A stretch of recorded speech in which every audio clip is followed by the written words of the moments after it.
नमस्कार. आपल्या या कार्यक्रमामध्ये अगदी मनपूर्वक स्वागत. नमस्कार. सचिनजी, गेल्या वर्षभरामध्ये पंतप्रधानांनी 5व्यांदा आफ्रिकी देशाला भेट दिली आहे.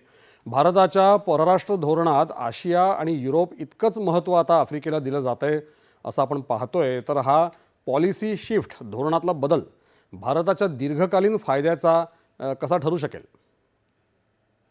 तुम्ही म्हणता ते अगदी बरोबर आहे सर, की भारताच्या परराष्ट्र धोरणामध्ये हळूहळू बदल व्हायला लागलेला आहे. पूर्वी अमेरिका आणि रशिया हे देश भारतासाठी किंवा सर्व जगासाठी महत्त्वाचे होते. आता त्यामध्ये हळूहळू फरक पडायला लागलेला आहे. म्हणजे सोव्हिएत युनियन असण्यापूर्वी जग बायपोलर होतं. अमेरिका आणि सोव्हिएत युनियन हे दोन मुख्य ध्रुव होते. सोव्हिएत युनियनचं 1991 साली विघटन झालं आणि त्यानंतर अमेरिका ही एकटी शक्ती उरली. त्यामुळे युनिपोलर वर्ल्ड किंवा एककेंद्री जग निर्माण झालं. अगदी. त्यानंतरची साधारण 2 दशकं जगात तशीच परिस्थिती होती. पण गेल्या काही वर्षात चीनचा जसा महासत्ता म्हणून उदय झालेला आहे आणि प्रादेशिक लेव्हलला भारत, ब्राझील असेल, दक्षिण आफ्रिका असेल, असे अनेक वेगवेगळे देश उदयाला येत आहेत. त्यामुळं जग आता मल्टीपोलर बनत चाललेलं आहे. त्याचबरोबर युरोप ही एक महत्वाची सत्ता त्यापूर्वी होती. पण दुसऱ्या महायुद्धानंतर युरोपीय शक्ती थोड्या कमकुवत झालेल्या होत्या आणि युरोपचं महत्व हे केवळ एक नॉर्मेटिव्ह पॉवर म्हणून उरलेलं होतं. नॉर्मेटिव्ह पॉवर म्हणजे काय, तर जगाच्या नॉर्म्स तयार करणं हं. किंवा जगानं कसं वागावं, हे एक अधिकारवाणीनं सांगणारी शक्ती.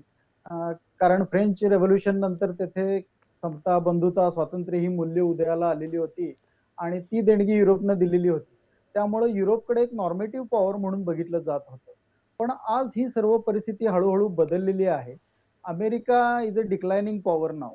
हळूहळू अमेरिकेचं महत्व कमी होत चाललेलं आहे. त्यांची शक्ती राजकारणामध्ये जागतिक हळूहळू कमी होत चाललेली आहे. रशिया देखील विघटनानंतर पुन्हा थोडा उभा राहत आहे, पण रशियाच्या शक्तीला मर्यादा आहेत.